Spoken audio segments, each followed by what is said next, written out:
All right. XFIZ workout 13. Woo. I was gonna do like a full-blown workout, with just like a little run. But then once I started running, I just kept going. So, and then I was like, I have no motivation to do anything else. So it was a run today. So I ran like 4 miles today. It wasn't like crazy fast or anything like that. I just started running and I liked it, so I just kept going. Woo. So yeah. So application for today. For running, could talk about like carbs, because that's what you generally think about for runners. But also cardiac output.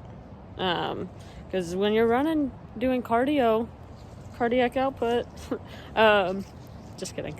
But your heart is pumping a lot more when running in comparison to, like squats or anything like that, because you're exerting more physical force. So you're having to pump your blood more. So cardiac output is determined by it's a little cold now. It's determined by heart rate and stroke volume. So stroke volume is the one that you can change and manipulate more so. Heart rate you can't. That's just affected by your whether each one is whichever nerve is activating your heart. So if your heart is beating more than 100 beats per minute, then the sympathetic nervous system and the accelerator nerve is pumping to get you going, or the parasympathetic nerve with the vagus nerve is pumping if you're lower than 100 beats per minute to get you up.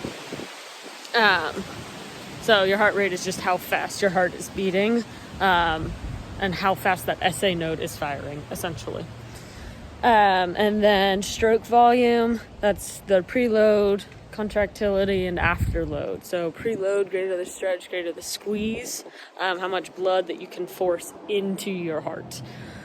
Contractility, how much your heart is able to like expand and then contract to squeeze that blood. So the force that it is able to pump that blood through your heart in order to get it to the rest of your body. Yeah. Oh, and then afterload. So that's the back pressure on the aortic valve. So that is, the amount of blood that's pumping through, like out of your left ventricle, and it's like flowing back into the heart because there's a ton of like blood flow. So you have poor afterload, you're going to have a poor cardiac output, essentially. I think that's it.